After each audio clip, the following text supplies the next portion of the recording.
Hi, this is Barbara Sanders, and I'm so glad to see you in the year of 2026.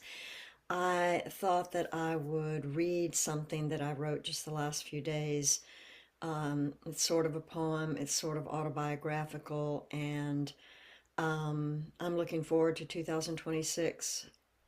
What I hear from people like Dr. David Clements and so many others is this is a transition year, and that um, a lot of things will dismantle and fall away.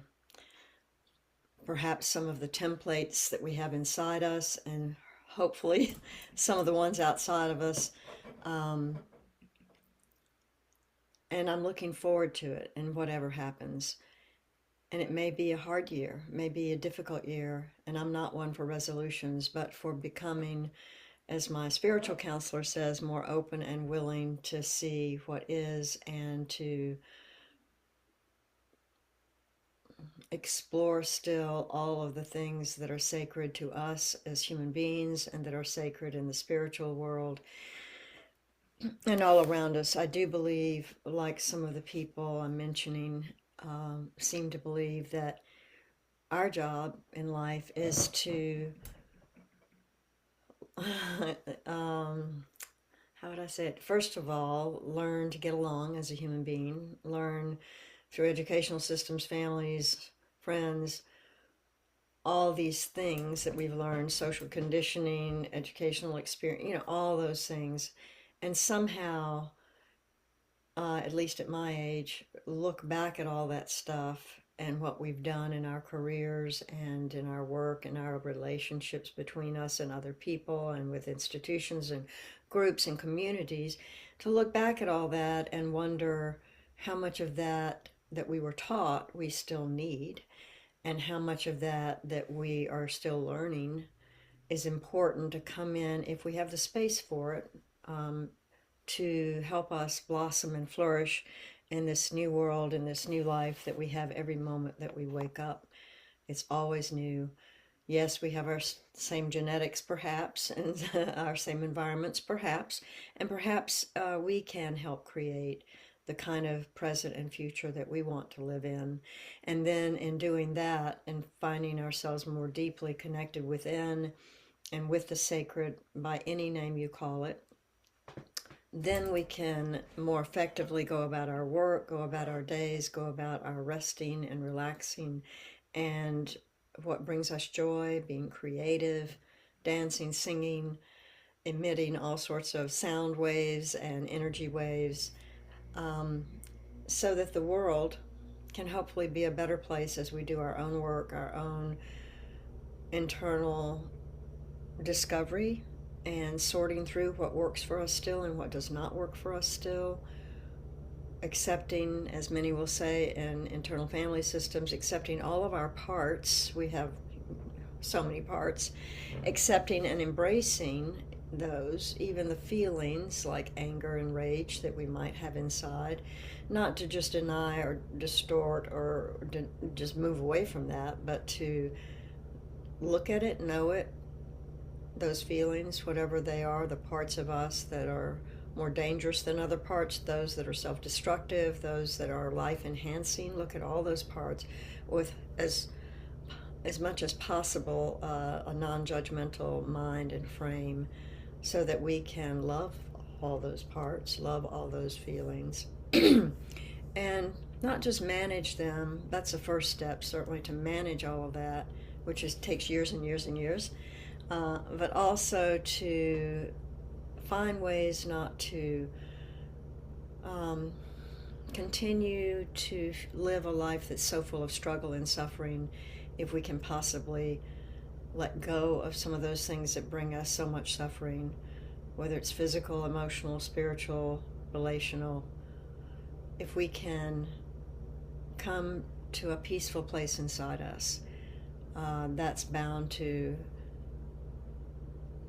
radiate outside of us. And that's why I like this picture behind me. Radiate outside of us and hopefully bring more love and joy and acceptance to the planet, to the people in the planet, to all living beings, and to ourselves. So I'm going to read this poem to you, and I hope you'll enjoy it. It's just several minutes long. So sit back and just relax if you'd like to listen. And you can go to my website, which is now called sacred-transformation.com. So I've changed my website name so many times over the years. It's sacred-transformation.com. And you can certainly subscribe to this Sacred Metamorphoses YouTube channel. I'm Barbara Sanders, and you can contact me in any ways you want, and we'll go from there. So here is the poem that came to me. I asked for it. I don't usually ask for it from spiritual beings, the sacred, the divine, but I did ask for some information and some way to understand some of what's been going on with me the last few years. And this is called Sacred Transformation, a Magical Metamorphosis. And when I published this on Substack the other day in writing, text form, I struggle with myself sometimes to think, am I just displaying or illustrating a good life? And how would that help people anyway? And is that my goal, to help people? Or am I exploring and describing some of what my life has been like in order to help, hopefully, you, to help you embrace your life and look at it in all its many parts and stages? And as you age, like I am, if you can come to a perhaps better, more peaceful and relaxed state inside, and again, that's with great and deep connection with all there is, energetically, physically, materially, spiritually. David Clements talks a lot about living energetics, and more life, as I know it, becomes about energy. I was thinking of the term, which I might write about, air waves and sound waves and energy waves and air atmospheric changes. And anyway, all around us, right here in this room now with me, are all sorts of energies at play, from the electricity to my phone emitting energy to the outdoors I'm looking at and what I'm seeing. Anyway, I'll stop there. So, and back to this Sacred Transformation, a Magical Metamorphosis. It starts out with a heading, a past and a present. Surrounded by art, paintings, music, and sunlight, she contemplates her life, wandering through and around, wandering inside, looking outside, curious about the membranes that hold her together.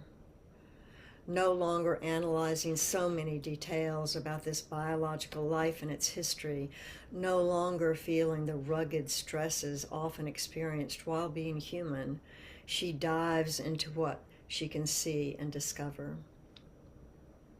Remembering only love, experiencing peace and quiet, warmly embraced in a womb where assaults do not happen, where most of the stimulation of human life cannot soak through and into the medley of humming and singing that surround, cannot rip through the protective cocoon full of magenta and gold, silver and white, reflecting the outside like a mirror, not letting the outside seep inside, keeping her as a seed, safe for ripening and growing into the form and body of human.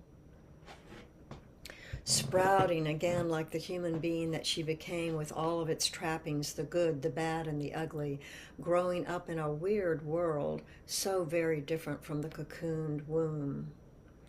Challenged and worthy through thick and thin, entering into and living through so many of life's turmoils and gifts, only to come out and through to this other side of life, older and aging.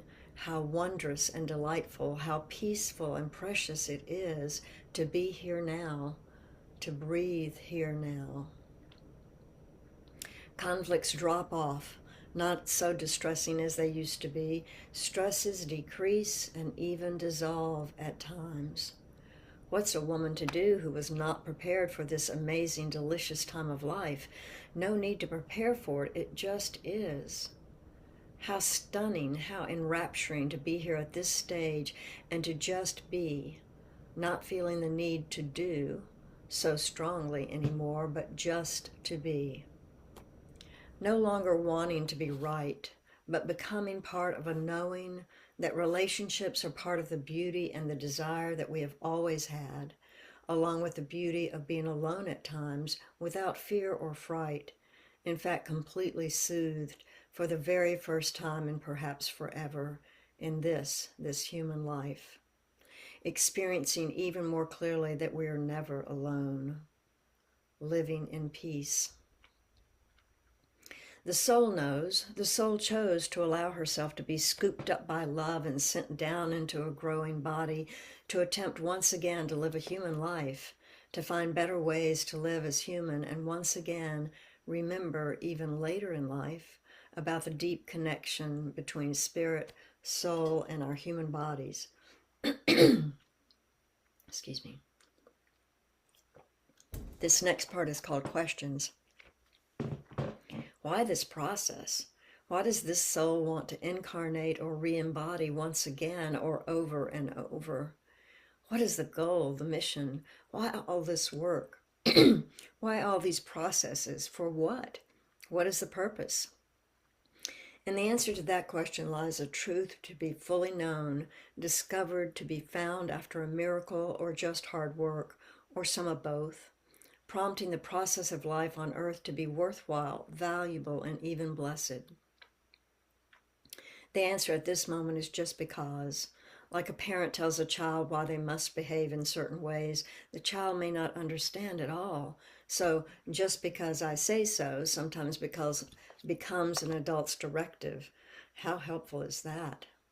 The answer, when it is fully truthful, will be much more glorious and revealing than all the understandings, fantasies, and assumptions realized before.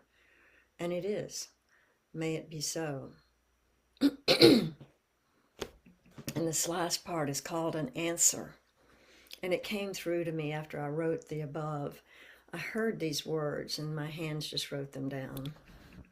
And certainly I do a little polishing on what I write. But I go back to the question, what's the purpose of human life? And I heard an answer. So you yourself can play and delight in the wonders of this world. So you can help others enjoy and relax and play themselves. So that you can rest and relax and enter into a peaceful union between body, spirit, and the cosmos and all other forms of energies around and available to you. Isn't that enough? Pet a soft dog, kiss a lover, smell the skin of your baby, taste all the tastes. Hear all the birds and animals, fill your senses with the aromas and treasures of this earth and all that Gaia is, all that she has been, and all that she wants to be.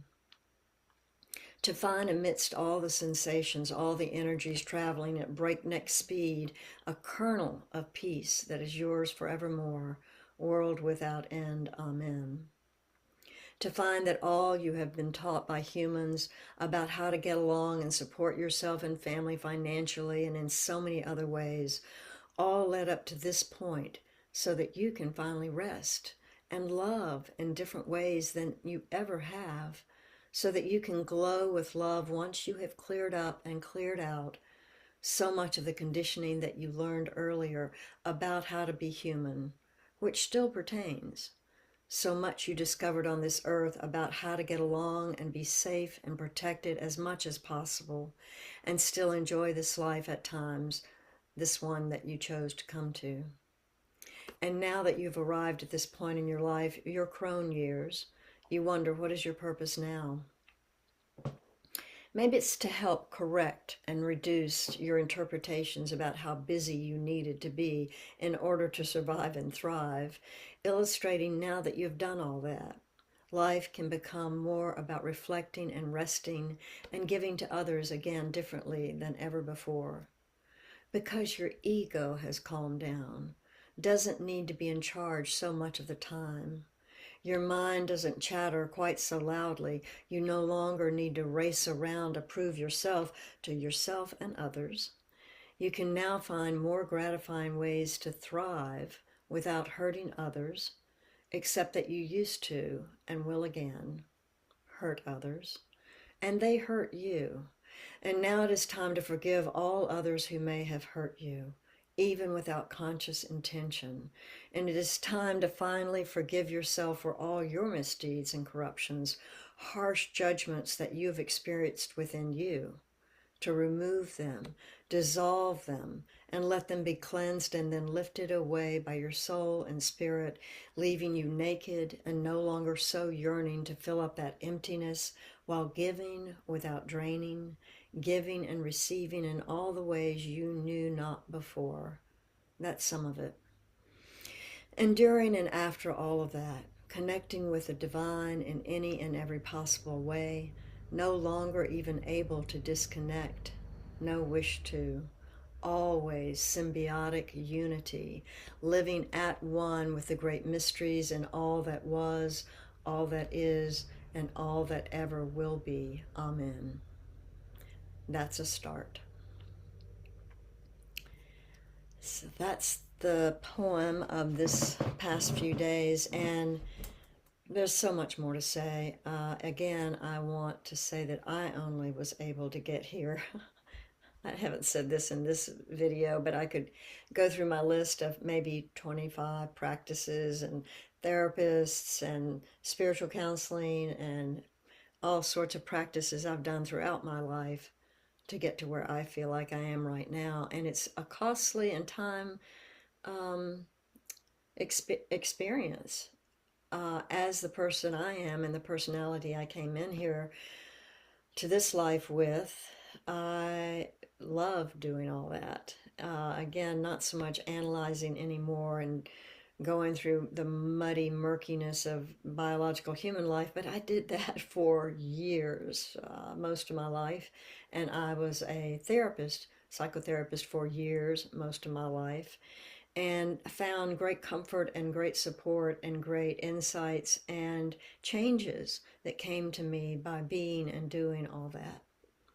And then when life got a little harder, there was more struggle, more losses, I took myself out of my geographical community and pondered and just learned to sit still and calm down, to meditate more, and to be with nature, Mother Nature, and all the airs and fires and fluids and waters and all the elements, along with grace and the sacred and the divine feminine, the divine mother, again, whatever you call what many people call God. I found a place of unconditional love in which to relax for the first time in my life. And I'm still learning and evolving, and I hope if you're like me and you enjoy some of those processes that you will also find ways to find or experience peace within yourself more than ever, to rest and relax and jump out perhaps of the rat race of life if you can, for a moment or a while, a day, a time, a weekend, a week, a month, a year. If you can do that, it's a gift to yourself. It's been a gift to me, and I feel very blessed and privileged to have been able to take this time to get to this point. And now I'm hoping to learn and grow even more, and we'll see where that takes me and where that takes you in 2026. Again, many blessings and unconditional love sources for all of you. I hope that you're able to find the creative resources you can to find more joy, more peace, more love for yourself, first of all, and then for others and all beings. And with that, I'll leave you. Thanks for listening. Talk to you soon, and feel free to subscribe or to look at my website, sacred-transformation.com, or look at my Substacks, and they're under Barbara Sanders, I think. Thank you.